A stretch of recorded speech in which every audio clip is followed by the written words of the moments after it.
नमस्कार, मैं हूं शम्स ताहिर खान और आप देख रहे हैं वारदात। करीब 10 दिनों तक दिल्ली पुलिस ने महरौली के जिन जंगलों की खाक छानी थी, वो कोशिश बेकार नहीं गई। श्रद्धा उसी जंगल में मिली, लाश की शक्ल में नहीं बल्कि हड्डियों के तौर पर। जी हां, दिल्ली पुलिस ने महरौली के जंगलों से जो 13 हड्डियां बरामद की थी, वो श्रद्धा की ही निकली। सीएफएसएल की डीएनए रिपोर्ट अब सामने आ चुकी है और इसके साथ ही ये साफ हो गया कि श्रद्धा का कत्ल हो चुका है।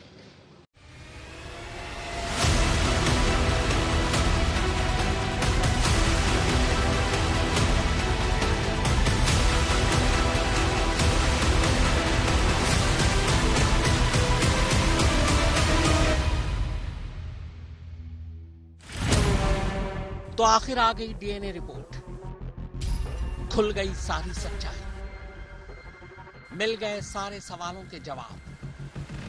अब पूरी तरह घिर गया आफताब और इसके साथ ही ये तय हो गया कि श्रद्धा वॉलकर अब इस दुनिया में नहीं। ये भी साफ हो गया कि श्रद्धा का कत्ल हुआ था। साथ ही ये भी साबित हो गया कि श्रद्धा का आरोपी कातिल कोई और नहीं, आफताब पूनावाला ही है। करीब 25 दिन के इंतजार के बाद गुरुवार को आखिरकार वो रिपोर्ट सामने आ गई, जिसका सबसे ज्यादा इंतजार दिल्ली पुलिस को था, क्योंकि इस एक रिपोर्ट पर ही श्रद्धा के जिंदा या मुर्दा होने का अंतिम फैसला टिका हुआ था। तो सबसे पहले बात डीएनए रिपोर्ट की, उसके बाद बात श्रद्धा मर्डर केस की जांच के अगले पड़ाव की। दिल्ली में मौजूद ये सीबीआई मुख्यालय है। इसी सीबीआई मुख्यालय में सेंट्रल फॉरेंसिक साइंस लेबोरेटरी यानी सीएफएसएल है। हर बड़े और पेचीदा केस की फॉरेंसिक जांच यही लैब में होती है। श्रद्धा मर्डर केस में दिल्ली पुलिस ने फॉरेंसिक जांच के लिए 2 अलग अलग लैब को चुना था। आफताब के घर से लिए गए खून के नमूने और दूसरे सुरागों को जांच के लिए रोहिणी फॉरेंसिक लैब भेजा गया था। जबकि आफताब की निशानदेही पर महरौली के जंगलों से बरामद 13 हड्डियों की डीएनए जांच के लिए सैंपल सीबीआई के इसी सीएफएसएल में भेजा गया था। सीएफएसएल ने गुरुवार को डीएनए की रिपोर्ट दिल्ली पुलिस को सौंप दी। दिल्ली पुलिस के स्पेशल कमिश्नर सागरप्रीत हुड्डा ने बाकायदा रिपोर्ट मिलने का खुलासा किया। श्रद्धा मर्डर केस में पुलिस को सीएफएसएल लोधी रोड से डीएनए की रिपोर्ट मिल गई है। जो डीएनए की रिपोर्ट मिली है वो पुलिस स्टेशन में हेल्पफुल है। इसके साथ साथ हमें पॉलीग्राफी टेस्ट की रिपोर्ट भी मिल गई है। ये रिपोर्ट भी पुलिस को इन्वेस्टिगेशन में हेल्प करेगी। तो दिल्ली पुलिस ने डीएनए रिपोर्ट मिलने का खुलासा तो कर दिया, पर इस रिपोर्ट में है क्या, आइए अब आपको बताता हूँ। आफताब की निशानदेही पर दिल्ली पुलिस ने जो 13 हड्डियां बरामद की थी, उससे पुलिस को 2 बातें पता लगा ली थी। पहली तो ये कि बरामद हड्डियां इंसान की ही और दूसरी ये कि ये श्रद्धा की। शुरुआती जांच में ही ये साफ हो गया था कि महरौली के जंगलों से जो हड्डियां पुलिस लेकर आई है वो इंसान की ही। अब ये साबित करने के लिए कि ये हड्डियां श्रद्धा की, सबसे पहले पुलिस ने श्रद्धा के पिता विकास वॉलकर के डीएनए सैंपल लिए। इसके बाद इन 13 हड्डियों से इसका मिलान किया गया। बरामद हड्डियां और विकास वॉलकर के डीएनए सैंपल मैच कर गए और इसके साथ ही ये साफ हो गया कि हड्डियां श्रद्धा की थी। शक और शुभे की अब कोई गुंजाइश नहीं थी। इस रिपोर्ट ने दिल्ली पुलिस का आधा काम आसान कर दिया। दिल्ली पुलिस सूत्रों के मुताबिक जो 13 हड्डियां सीएफएसएल को डीएनए जांच के लिए भेजी गई थी, उनमें से कुछ हड्डियां श्रद्धा के पिता के डीएनए सैंपल से पूरी तरह मैच की। इतना ही नहीं, महरौली के जंगल से जो इंसानी जबड़ा बरामद हुआ था, वो भी श्रद्धा का ही निकला। ये जबड़ा भी श्रद्धा के पिता विकास वॉलकर के डीएनए से मैच कर गया।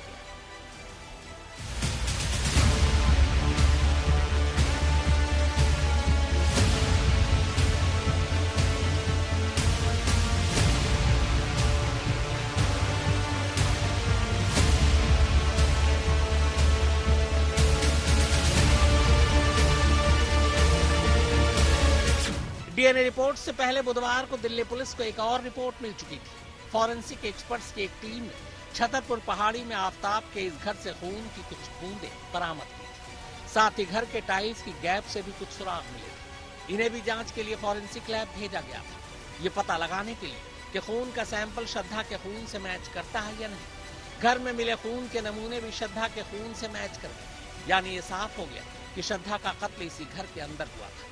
फॉरेंसिक की रिपोर्ट भी दिल्ली पुलिस के लिए आने वाले दिनों में बेहद कारगर साबित होगा। दिल्ली पुलिस को डीएनए रिपोर्ट मिल गई है। ये डीएनए रिपोर्ट श्रद्धा से मैच कर गए हैं। अब ये इसलिए महत्वपूर्ण है कि जो हड्डियां दिल्ली पुलिस ने सीएफएसएल जांच के लिए भेजी थी, उन्हें पुलिस ने आफताब की निशानदेही पर ही बरामद किया था, और जो खून के कतरे आफताब के किराए के फ्लैट से मिले थे, वो भी श्रद्धा से मैच कर गए। ये अब तक का इस केस में सबसे बड़ा सबूत है, और दिल्ली पुलिस अब ये मान के चल रही है कि अब तक की जो जांच थी वो भी सही दिशा में आगे बढ़ रही है। फॉरेंसिक लैब से दिल्ली पुलिस को एक और रिपोर्ट मिली। ये रिपोर्ट उन कपड़ों में छुपे सुरागों को लेकर थी जिन कपड़ों को श्रद्धा ने कत्ल के वक्त पहन रखा था। ये कपड़े दिल्ली पुलिस को मेहरौली के जंगल से ही मिले थे। हालांकि आफताब ने शुरू में पुलिस को ये कहकर गुमराह किया था कि उसने श्रद्धा के कपड़ों को घर के पास ही एक कूड़ा गाड़ी में फेंक दिया था। इन कपड़ों में छुपे सबूत भी फॉरेंसिक जांच में ये गवाही देने लगे कि श्रद्धा मर चुकी है। इन रिपोर्ट्स के अलावा बुधवार को ही दिल्ली पुलिस को आफताब के पॉलीग्राफ टेस्ट की भी रिपोर्ट मिल गई। नार्को टेस्ट से पहले दिल्ली के इसी अंबेडकर अस्पताल में आफताब का पॉलीग्राफ टेस्ट हुआ था। हालांकि पॉलीग्राफ टेस्ट की रिपोर्ट के बारे में दिल्ली पुलिस ने कुछ खुलासा नहीं किया है, लेकिन पुलिस सूत्रों के मुताबिक ये रिपोर्ट भी आगे चलकर अदालती कार्रवाई में काफी अहम साबित होगी। अब अगर फॉरेंसिक जांच या जांच रिपोर्ट की बात करें तो लगभग सारी रिपोर्ट दिल्ली पुलिस को मिल चुकी है, सिवाय नार्को टेस्ट रिपोर्ट के। आफताब का नार्को टेस्ट सबसे आखिर में हुआ था। नार्को टेस्ट की रिपोर्ट तैयार करने में अच्छा खासा वक्त लगता है, क्योंकि नींद बेहोशी की हालत में मरीज जो कुछ बोल रहा होता है, उसकी उस बोली के साथ साथ उसको मॉनिटर कर रहे मशीन की भाषा की स्टडी की जाती है। दोनों चीजों को मैच करने के बाद ही फाइनल रिपोर्ट तैयार होती है। हालांकि उम्मीद है कि नार्को टेस्ट की रिपोर्ट भी इसी हफ्ते या फिर अगले हफ्ते तक आ जाएगी। वैसे एफएसएल सूत्रों के मुताबिक नार्को टेस्ट के दौरान आफताब ने ऐसा कोई नया खुलासा नहीं किया जिससे केस की जांच पर कुछ असर पड़े। उसने नार्को टेस्ट के दौरान भी वही सारी बातें दोहराई थी जो उससे पहले पुलिस हिरासत में पूछताछ के दौरान लगातार दोहराता रहा था। श्रद्धा मर्डर केस के खुलासे को अब महीने भर से ऊपर हो चुका है। लगभग सारी रिपोर्ट दिल्ली पुलिस के पास है। आफताब न्यायिक हिरासत में तिहाड़ में, तो अब आगे क्या ये केस पूरी तरह से सुलझ गया? क्या वो तमाम सबूत पुलिस ने हासिल कर लिए जिनकी उसे तलाश थी?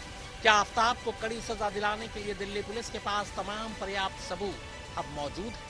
तो भले ही डीएनए रिपोर्ट आ चुकी है, मगर इसके बावजूद अब भी ये केस पुलिस के लिए बेहद मुश्किल है। और ये हम नहीं कह रहे, बल्कि दिल्ली पुलिस कह रही है। दिल्ली पुलिस सूत्रों का कहना है कि जितना आसान ये केस दिखता है, उतना आसान ये है नहीं। इसीलिए पुलिस बेहद सावधानी से अपनी तफ्तीश को आगे बढ़ा रही है।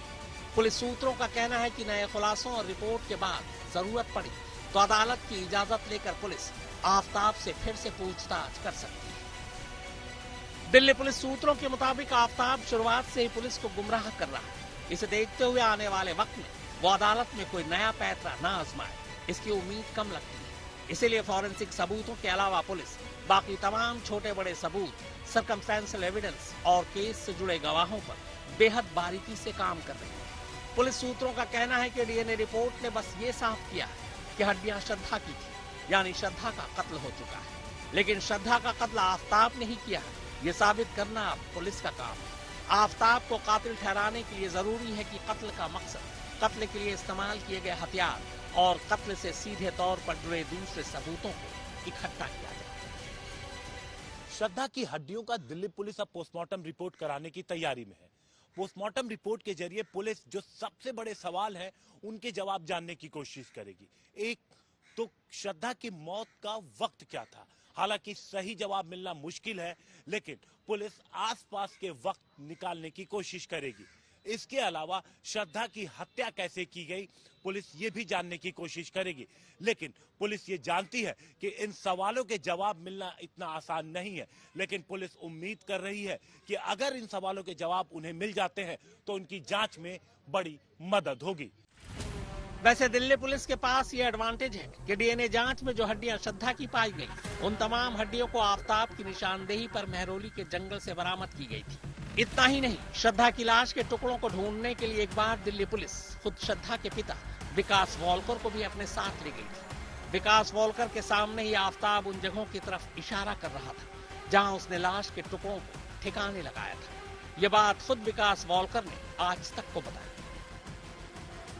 जब आफ्ताब को दिल्ली पुलिस आपके साथ और फॉरेंसिक एक्सपर्ट के साथ उस कमरे में लेकर गई, तो आफ्ताब क्या बता रहा था, क्या कुछ बता रहा था, जो कुछ आपको जानकारी हो कि किस तरह से उसने अंजाम दिया? कुछ वो बता रहा होगा, क्राइम सीन रिक्रिएट कर रहा होगा, क्या बता रहा था?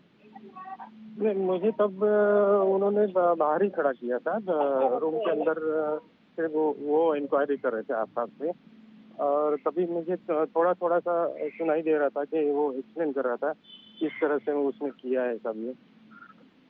तब मैंने थोड़ा थोड़ा सुना कि ये उसने ऐसे उसको गला दबाया, फिर बाद में उसको आरी से काटा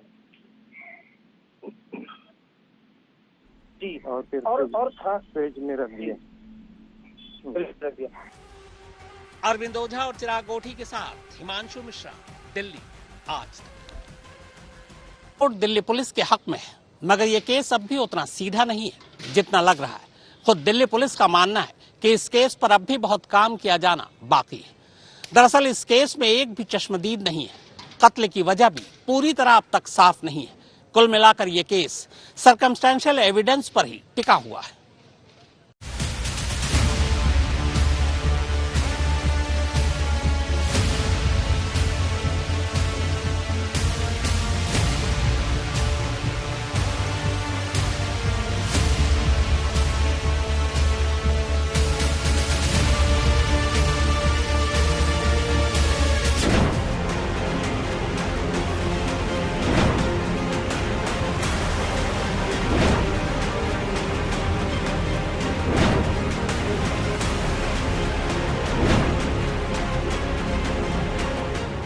जाहिर है डीएनए रिपोर्ट आने के बाद श्रद्धा के जिंदा होने की निकास वालकर की आखिरी उम्मीद भी खत्म हो चुकी है, लेकिन उन्हें इस बात का सुकून है कि डीएनए रिपोर्ट से आफ्ताब के बच निकलने के अब सारे रास्ते बंद हो चुके हैं।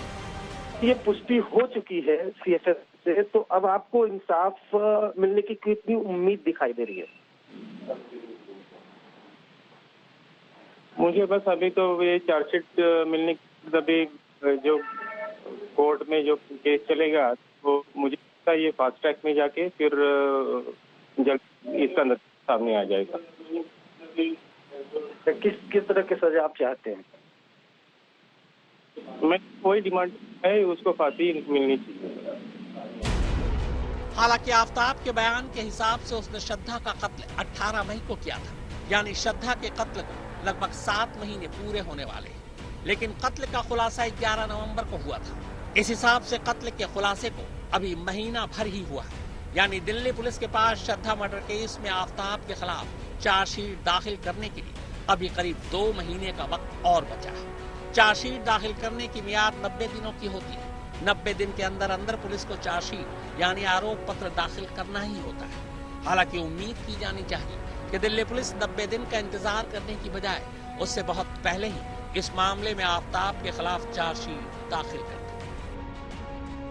श्रद्धा मर्डर केस में जिस रिपोर्ट की सबसे ज्यादा दरकार थी वो थी डीएनए रिपोर्ट, और आखिरकार इस मामले में डीएनए रिपोर्ट आ गई और यह साफ हो गया कि मेहरौली के जंगल में जो हड्डियां मिली थी वो श्रद्धा की ही थी। इतना ही नहीं, यह भी साफ हो गया कि फ्लैट से जो खून के धब्बे मिले थे वो खून के धब्बे भी श्रद्धा के ही थे। यानी साफ है कि हत्यारे ने यानी आफ्ताब ने फ्लैट के अंदर श्रद्धा का कत्ल किया, उसके शरीर के टुकड़े किए और उसे मेहरौली के जंगल में फेंक दिए। अब इस मामले में पुलिस जल्द ही चार्जशीट दाखिल करेगी। उम्मीद यही की जानी चाहिए इस मामले में आने वाले वक्त में श्रद्धा को न्याय मिलेगा। कैमरा विनोद, अरविंद ओझा और हिमांशु के साथ चिराग गोठी, दिल्ली आज तक। तो वारदात में फिलहाल इतना ही, मगर देश और दुनिया की बाकी क्राइम की खबरें अब सिर्फ देखें ही नहीं बल्कि पढ़े भी। www.crimetak.in पर